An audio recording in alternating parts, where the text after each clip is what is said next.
이어서 조국혁신당 조국 당 대표님께서 인사 말씀 주시죠. 동현님 이렇게 초대해 주셔서 감사드립니다. 조국당 무슨 색깔이에요? 저희 좀 짙은 파란색. 민주당보다 더 짙다는 취지입니다.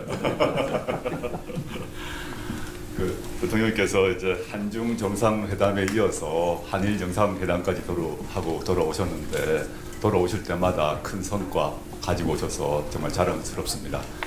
그리고 아까 대통령께서 말씀하셨습니다만은 대통령은 민주당만이 아니라 국민 전체를 대변하는 자리다 이런 말씀 항상 그 감명 깊게 듣고 있고 그런 실천하신 점에 있어서도 참 기쁩니다. 이런 점에서 보면 드디어 우리나라가 정상국가가 되었구나 이런 생각을 하고 국민의 한 사람으로서 또 정당의 대표로서 기쁘다는 말씀 드리고 싶습니다. 그리고 대통령께서 조금 전에 말씀하셨습니다만은 후보 시절부터 그 5극 3특 전략 조정하셨는데 조속히 실현되기를 바라고 있고 이렇게 해야만 국가균형 발전 해결된다고 봅니다. 그리고 지역 경쟁력 강화 된다고 보고 있기 때문에 조국혁신당은 이미 행정 통합을 지지한다는 말씀을 드린 바 있습니다. 근데 저로서 하나 덧붙이고 싶은 말씀은 이번 6월 지방선거가 다가오는데 실제 이미 여야 사이에 이견이 없는 지방분권, 지역균형 발전 그런 조항을 헌법 1조에 넣는 그런 원포인트 개헌을 하면 어떻겠는가 생각입니다. 물론 이 원포인트 개헌을 할 때 역시 또 여야 이견이 없는 헌법 전문 개정, 뭐 이제 60 항쟁, 5.18 그다음에 부마민주 항쟁 이런 경우는 얼마든지 원포인트 개헌을 할 수 있지 않나 싶고요. 물론 그 외에 다른 여러 가지 개헌 사항은 지방선거 이후에 논의를 통해서 할 수 있겠지만 지방선거란 의미를 생각하면 지방분권 지역균형 발전 조항만큼은 개헌할 수 있지 않나 생각을 합니다. 그리고 일본에서 그 활동하시면서 당부 메시지를 보낸 것을 들었습니다. 검찰개혁이 잘 제대로 마무리되기를 바라고 있고 검찰개혁을 추구하는 정당이 드디어 국회에서 다수를 차지하게 된 그런 천재일우의 시간이라고 봅니다. 확실하게 매듭 지었으면 좋겠다는 말씀드리고 싶습니다.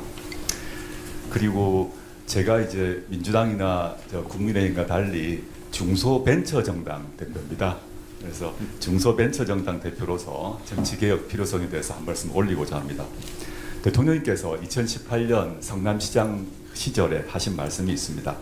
지방적폐 온상 기초의원 2인 선거구제를 폐지하자 이런 말씀을 쓰신 바 있는데 저는 100% 1000% 동의하고 있습니다. 이 방향으로 가야 된다는 말씀을 한번 해주시면 좋겠다는 마음이고요. 이렇게 되면 지방정치의 풍토가 완전히 해결될 것이라고 좀 확신합니다. 좀 딱딱한 말씀 드렸는데 근래 저희 당 당원들이 만들어서 돌리고 있는 사자성어가 있습니다. 한 말씀 드리겠습니다. 명성조동인데 아마 모르실 겁니다. 저희 당 당원들만 하는 얘기인데 이재명 정부의 성공을 위해서 조국혁신당은 함께한다. 명성조동입니다. 조국혁신당은 국민주권정부의 성공을 바라고 있고 그걸 위해서 우당으로서 확고히 협력함과 동시에 레드팀 역할도 열심히 하겠습니다. 감사합니다. 이어서 진보당 김재현 당대표님. 사자성어 같은 거 준비를 못했는데 어떡하죠? 신년을 맞아서 정당 대표들과 이런 자리 마련해 주셔서 정말 감사드립니다. 소통으로 통합의 힘을 만들고자 하시는 대통령님의 뜻에 깊이 공감합니다. 실시간 생중계되는 국무회의와 업무보고 또 타운홀 미팅에 많은 국민들께서 이미 호응과 지지를 보내고 계십니다. 통합의 의지를 강조하셨던 4년 전 대선 때를 저는 기억합니다. 후보 등록 후 첫 기자회견 하셨을 때 증오와 분열, 보복 정치를 넘어서 화해와 협력, 공존과 연대를 추구하는 통합 대통령이 되겠다고 이미 천명하셨습니다. 그러시면서 거대 양당의 기득권 정치의 결과로 국민은 울며 겨자 먹기로 차악을 선택해야 하고 이는 선의의 경쟁이 아니라 비협조와 발목 잡기로 정치 행정 실패를 유도하는 데 몰두하게 했다고 진단하셨고요. 적대적 공생이라 불러 마땅한 거대 양당 체제 속에서 민주당이 누려온 기득권을 모두 내려놓겠다고 약속도 하셨습니다. 당시 더불어민주당은 국민통합 정치개혁안을 발표했고 대선 후 야당이 되어서도 74명의 국회의원들이 정치개혁을 촉구하는 국회 농성을 벌이면서 지방선거 직전까지 국민의힘을 설득하던 모습이 생생합니다. 그로부터 4년이 흘렀습니다. 이제는 정치개혁을 이룰 때가 됐습니다. 선거제도를 바꾸는 것이 권력을 잡는 것보다 훨씬 큰 정치 발전을 가져온다고 하셨던 고 노무현 대통령의 말씀처럼 이번 지방선거 전 민주정치 발전의 뜻을 함께하는 모든 정당이 역사적 책임감을 안고 정치개혁의 소명을 다했으면 합니다. 오늘 이 자리에서 그 뜻을 모으기를 기대합니다. 한 가지 더 말씀드리면 지난해 국회 통과한 노란봉투법이 3월 9일 시행을 앞두고 있는데요. 노조법 개정 취지를 정면으로 훼손하면서 하청 노동자 120명을 집단 해고한 기업이 있습니다. 공적 자금 8,100억 원을 투입했던 한국 GM입니다. 지난 1일부터 전국의 직영 정비센터 폐쇄까지 이어지니까 GM의 한국 시장 철수를 위한 수순 아니냐는 의심이 거치지 않고 있습니다. 노조를 결성했다는 이유로 일터에서 쫓겨난 노동자들이 고용노동부의 역할을 기다리며 한겨울 농성을 이어가고 있는데요. 정부의 개입을 요청드립니다.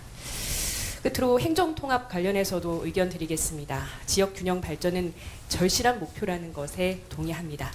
그러나 양질의 일자리 창출과 산업 육성 정책이 동반되지 않는다면 통합은 형식에 그칠 수도 있습니다. 통합 추진 과정에서 또 다른 소외 지역이 생겨서도 안 될 것입니다.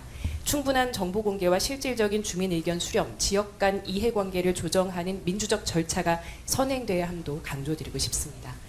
이 밖에도 오랜 수건인 시민참여 개헌을 비롯해서 정부와 국회, 시민사회가 함께 머리 맞대고 풀어야 할 숙제들이 너무나 많습니다. 진보당은 대전환의 시대를 열어내는데 진보 야당으로서의 역할을 책임있게 해내겠습니다. 양극화, 불평등 극복을 위한 진보적인 정책들도 적극적으로 제안드리겠습니다. 오늘 자리에 함께 하신 정당들과 연대하고 협력하고 또 경쟁하면서 국민의 요구에 화답하는 한 해가 되기를 기대합니다. 고맙습니다. 네, 천하람입니다. 오늘 이렇게 또 신년을 맞아서 초대해 주셔서 감사하다는 말씀드리고 대통령님께서 주신 말씀처럼 외교와 안보 영역에서는 또 다소간의 생각의 차이가 있더라도 국익을 위해서 최대한 협력하겠다라는 또 다짐의 말씀도 드립니다. 제가 사실 오늘 그 19시간 정도 필리버스터를 하다가 와서 조금 군기가 덜 빠져 있을 수도 있습니다. 근데 이제 제가 그래도 말씀드리고 싶은 것은 원래 사실 제가 필리버스터를 좀